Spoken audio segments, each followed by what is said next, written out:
Hi everyone. So இன்னைக்கு வீடியோல simple present tense தான் பார்க்க போறோம். சிம்பிள் ப்ரெசன்ட் டென்ஸ் ஐயோ டென்ஸா கிராமரா அப்படின்னு சொல்லி யோசிக்க வேணாம். ஆக்சுவலாக அது ரொம்ப ஈஸி தான். ஆனால் இது ரொம்ப இம்பார்ட்டன்ட் ஆனது.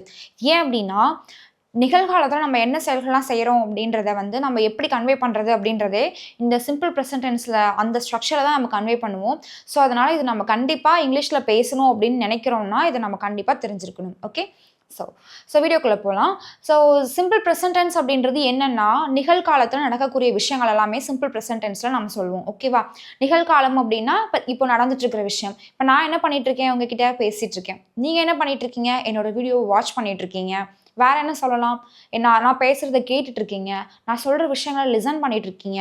ஸோ இது எல்லாமே என்ன அப்படின்னா நிகழ்காலத்தில் நடந்துட்டு இருக்கக்கூடிய ஒரு செயல்கள் இல்லையா.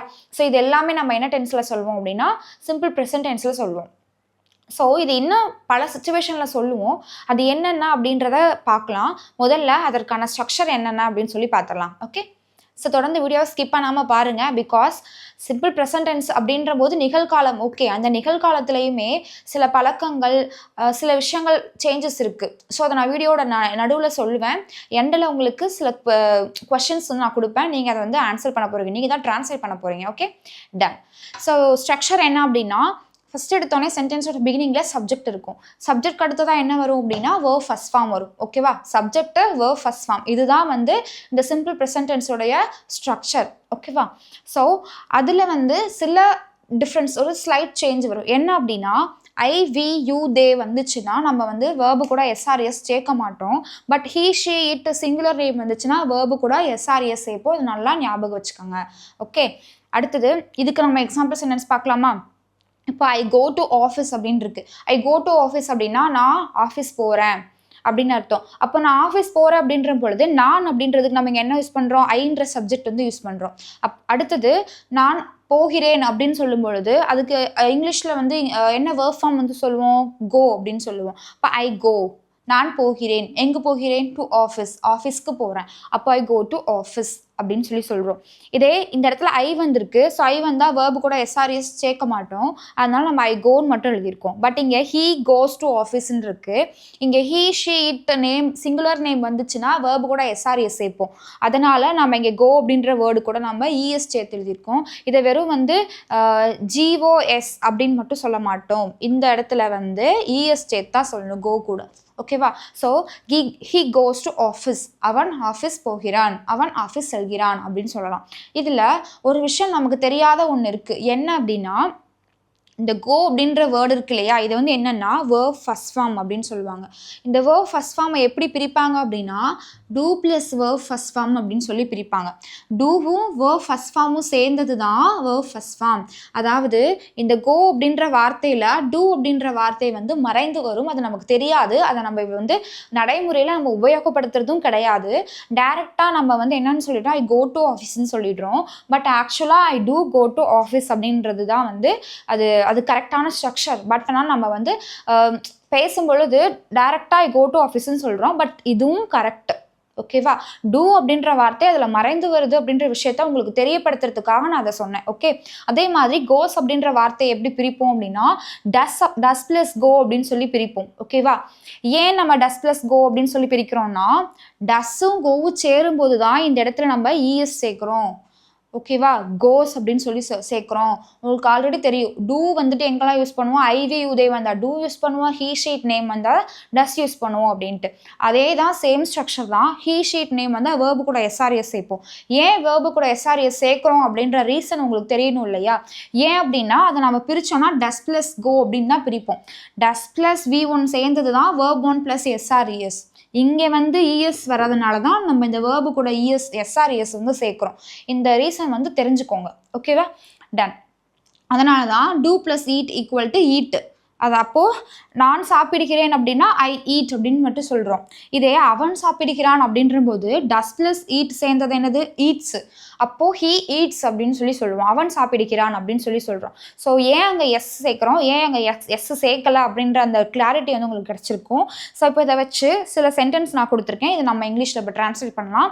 என் கூட சேர்ந்து நீங்களும் ட்ரான்ஸ்லேட் பண்ணுங்கள். முடிஞ்சால் இதை நான் ட்ரான்ஸ்லேட் பண்ணுறதுக்கு முன்னாடி நீங்கள் கமெண்ட்டில் ஆன்சர் பண்ணிட்டே வந்தால் இன்னும் சிறப்பு. நீங்கள் அதை நீங்களே ட்ரான்ஸ்லேட் பண்ணால் தெரிஞ்சுக்கிட்டீங்க, பழகிட்டீங்க அப்படின்ற ஒரு ஹாப்பினஸ், ஒரு சாட்டிஸ்ஃபேக்ஷன் கிடைக்கும்.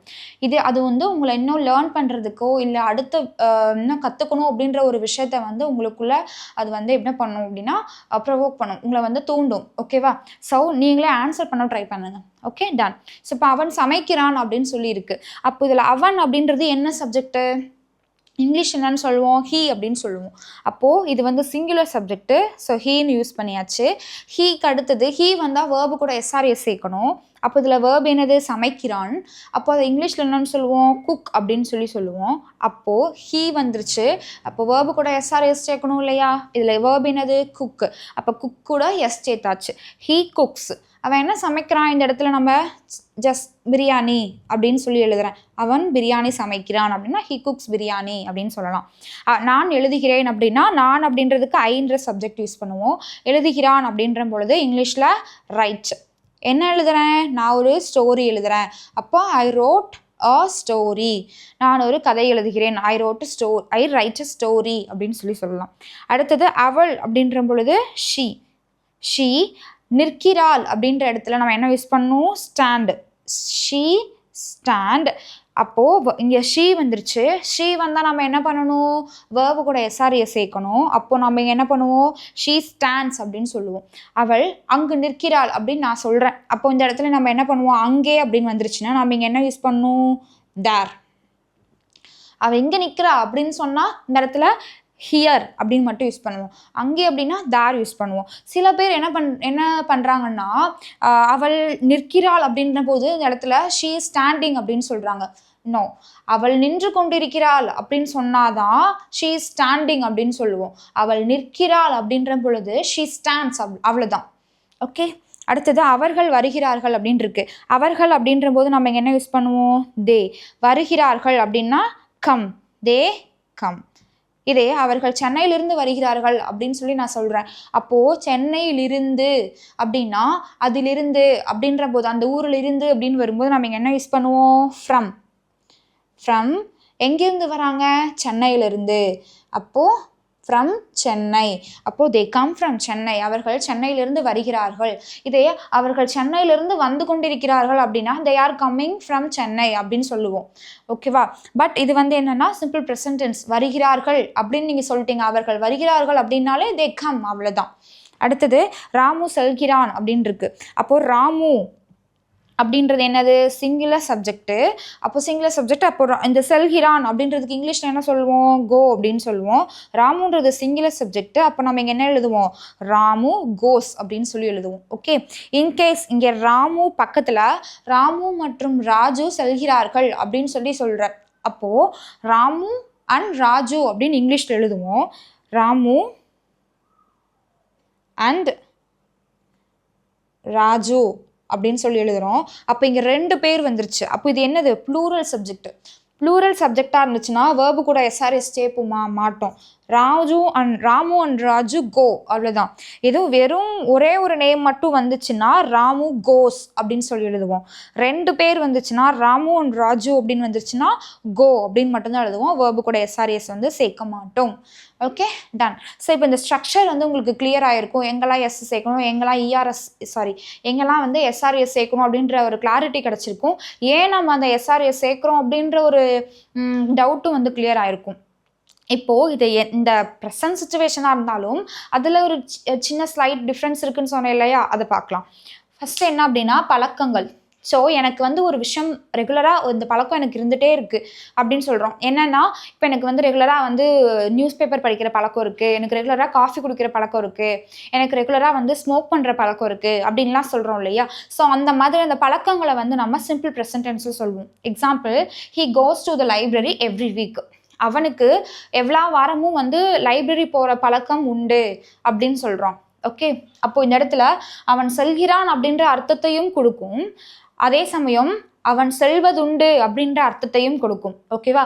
He goes to the library every week. அவன் எல்லா வாரமும் லைப்ரரி போகிற சொல்வதுண்டு, லைப்ரரி போவதுண்டு அப்படின்னு சொல்லலாம். ஓகே, அடுத்தது விருப்பங்களை வந்து என்ன பண்ணலாம் அப்படின்னா சிம்பிள் ப்ரெசன்ட் டென்ஸ்லாம் சொல்லுவோம். Example, I like ice cream. Okay, he likes ice cream, she likes ice cream அப்படின்னு சொல்லலாம். அப்போது ஷீலா லைக்ஸ் பிஸா. ஷீலாவுக்கு பீஸா பிடிக்கும். ஷீலா லைக்ஸ் பீஸா. அடுத்தது இது வந்து விருப்பங்களை வெளிப்படுத்தும் பொழுது அந்த இடத்துல சிம்பிள் ப்ரெசன்ட் டென்ஸை சொல்லுவாங்க. சில பேர் ஐ லைக் ஐஸ்கிரீமை தாண்டி ஐ எம் லைக் ஐஸ்கிரீம்னு சொல்லுவாங்க. அது கரெக்டா தப்பு? ஆல்ரெடி நான் சொன்னேன், சப்ஜெக்ட் அப்புறம் வேர்ப் ஃபர்ஸ்ட் ஃபார்ம் தான் யூஸ் பண்ணும். இதே ஐ எம் லைக்கிங் அப்படின்னு கூட சொல்லலாம். ஆனால் ஐ எம் லைக் அப்படின்னு சொல்லக்கூடாது. டைரக்டாக ஐ லைக், அவ்வளோதான். ஓகே.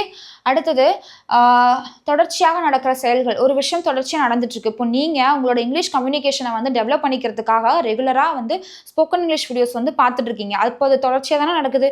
நேற்று பார்த்தீங்க, முந்தானேத்து பார்த்தீங்க, போன வாரமும் பார்த்தீங்க, நான் இன்னைக்கும் பார்க்குறீங்க, நாளைக்கும் பார்ப்பீங்க, அடுத்த வாரமும் பார்ப்பீங்க. ஸோ அந்த செயல் வந்து தொடர்ச்சியாக நடந்துட்டுருக்கு இல்லையா? So I watch spoken English videos regularly. Okay, நான் ரெகுலராக வந்து அந்த வீடியோஸ் பார்த்துட்ருக்கேன். இப்போ I watch Bigg Boss show regularly. நான் வந்து பிக் பாஸ் ஷோ வந்து ரெகுலராக பார்த்துட்ருக்கேன் அப்படின்ற பொழுது நான் அப்போது சிம்பிள் ப்ரெசன்ட் டென்ஸில் நான் சொல்லுவேன். ஓகேவா? ஓகே. அடுத்தது வந்து இந்த சன் ரைசஸ் இந்த மார்னிங். இது என்னன்னா உலகளாவிய உண்மைகள்.